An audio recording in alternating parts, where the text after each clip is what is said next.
Salve dan selamat datang kembali di channel ini. Ya, ini channel yang membahas iman dan pengetahuan secara mendalam, reflektif, dan tentunya akademis. Saya senang sekali dan terima kasih karena Anda kembali menyempatkan waktu untuk belajar bersama-sama dengan kami. Oke, langsung saja ke pertanyaan utamanya. Anda mungkin pernah bertanya-tanya atau bahkan berdebat, kenapa sih Alkitab Katolik itu kok kitabnya lebih banyak daripada Alkitab Protestan? Siapa yang nambahin? Atau jangan-jangan siapa yang ngilangin? Nah, dalam pembahasan kita kali ini, kita akan coba menelusuri jejak sejarahnya untuk menemukan jawabannya. Nah, ini dia perbandingannya. Kalau kita lihat angkanya langsung, Alkitab Katolik itu totalnya ada 73 kitab. Sementara itu, Alkitab Protestan punya 66. Coba deh perhatikan baik-baik, bagian Perjanjian Baru jumlahnya sama persis, sama-sama 27 kitab. Jadi jelas ya perbedaannya, 7 kitab itu semuanya ada di bagian Perjanjian Lama. Inilah dia, 7 kitab yang jadi biang keladinya. Dalam tradisi Katolik, kitab-kitab ini disebut Deuterokanonika. Apa saja? Ada Tobit, Yudit, Kebijaksanaan Salomo, Sirah, Baruk, lalu ada 1 dan 2 Makabe. Nah, pertanyaannya sekarang, dari mana sih kitab-kitab ini datang dan kenapa pandangannya bisa sampai beda begini? Oke, untuk bisa menjawab pertanyaan tadi, kita harus jadi detektif sejarah dulu nih. Kita perlu mundur jauh sekali ke belakang. Bahkan kita akan kembali ke masa sebelum Perjanjian Baru itu selesai ditulis. Kita mau lihat, kitab suci apa sih yang sebenarnya dipakai oleh orang-orang Kristen di generasi-generasi paling awal.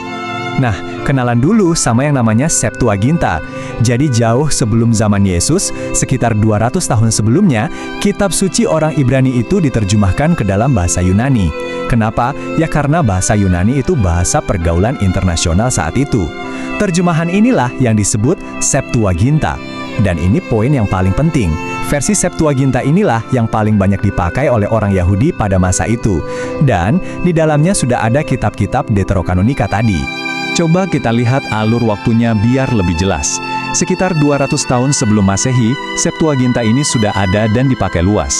Lalu, di era para rasul, sekitar tahun 30-100 Masehi, mereka dan para penulis Perjanjian Baru sering banget mengutip dari Septuaginta. Jadi ini bukan kitab asing bagi mereka. Puncaknya, di akhir abad keempat, gereja perdana lewat konsili di Hippo dan Kartago secara resmi menegaskan daftar 46 kitab Perjanjian Lama. Ya, persis seperti yang ada di Alkitab Katolik sampai sekarang. Oke, tapi mungkin ada yang bertanya, memangnya apa wewenang gereja perdana untuk melakukan ini semua? Nah, kutipan dari Katekismus ini ngasih kita jawabannya. Jadi mereka itu nggak melihat diri mereka sebagai sesuatu yang sama sekali baru. Mereka justru merasa sebagai kelanjutan, sebagai pewaris dari umat Allah di Perjanjian Lama. Mereka adalah perkumpulan yang mewarisi janji-janji Tuhan kepada Israel. Jadi mereka merasa punya tanggung jawab untuk menjaga tradisi suci ini. Jadi, bisa kita bayangkan ya, selama lebih dari 1500 tahun, kanon Alkitab ini tuh udah mapan, udah diterima luas, semuanya adem ayem. Terus apa yang terjadi? Nah, untuk itu kita harus lompat jauh ke depan, ke abad ke-16, ke sebuah momen yang mengubah segalanya. Yap, abad ke-16, ini adalah momen yang sangat-sangat penting dalam sejarah kekristenan. Kenapa? Karena disinilah terjadi reformasi Protestan. Sebuah gerakan besar yang gak cuma mengubah peta gereja, tapi juga cara orang memandang kitab suci itu sendiri. Nah, di tengah gejolak reformasi ini, Martin Luther dan para reformator lainnya membuat sebuah pilihan yang fundamental. Mereka memutuskan, oke, kita kembali ke sumber Ibrani. Jadi, mereka memilih untuk mengikuti kanon Yahudi yang saat itu sudah lebih pendek, yang tidak lagi memasukkan kitab-kitab Deuterokanonika.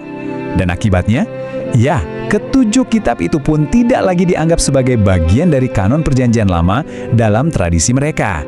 Tentu saja, langkah ini nggak dibiarkan begitu saja. Gereja Katolik melihat ini sebagai sebuah tantangan dan merasa perlu untuk merespons, untuk menegaskan kembali tradisi yang sudah mereka pegang selama ribuan tahun. Disinilah Konsili Trente berperan, dan ini poin yang super krusial ya. Jadi di Konsili Trente, gereja Katolik itu tidak sedang menambahkan kitab-kitab baru ke dalam Alkitab. Sama sekali bukan. Apa yang mereka lakukan adalah menegaskan kembali secara resmi dan definitif kanon tradisional berisi 73 kitab yang, seperti yang kita lihat tadi, sudah dipakai secara konsisten selama lebih dari 1500 tahun. Ini bukan inovasi, ini adalah klarifikasi. Jadi kalau kita lihat, disinilah sejarah kanon Perjanjian Lama itu seolah-olah sampai di sebuah persimpangan. Ada dua jalan yang berbeda. Di satu sisi, Reformasi Protestan mengambil jalan yang mengadopsi kanon Ibrani yang lebih pendek, 39 kitab. Di sisi lain, Gereja Katolik tetap di jalurnya, menegaskan kembali kanon yang lebih panjang dari tradisi Septuaginta, yaitu 46 kitab. Oke, jadi setelah kita menelusuri semua jejak ini, apa kesimpulan utamanya? Poin terpentingnya adalah, ini bukan soal siapa yang menambahkan kitab. Ini adalah soal perbedaan sejarah. Kuncinya ada di urutan peristiwanya. Yuk kita rangkum sekali lagi biar nempel. Pertama, akarnya sudah kuno, ada di Septuaginta, Alkitabnya gereja perdana. Kedua, kanon yang lebih panjang ini dipakai oleh para rasul dan gereja awal. Ketiga, konsili-konsili seperti di Hippo dan Kartago sudah meresmikannya sejak dulu. Keempat, titik perbedaannya baru muncul di abad ke-16 saat reformasi memilih jalan yang berbeda. Jadi narasi yang tepat bukanlah gereja Katolik menambahkan kitab, melainkan terjadi sebuah perpisahan dari tradisi kanon yang sudah ada sejak awal. Nah, setelah kita melihat semua perjalanan sejarah ini, sekarang saya ingin lempar pertanyaan ini kembali ke Anda untuk direnungkan. Jadi menurut kamu, apakah kitab-kitab Deuterokanonika seharusnya tetap menjadi bagian dari Alkitab? Tulis pendapatmu di kolom komentar.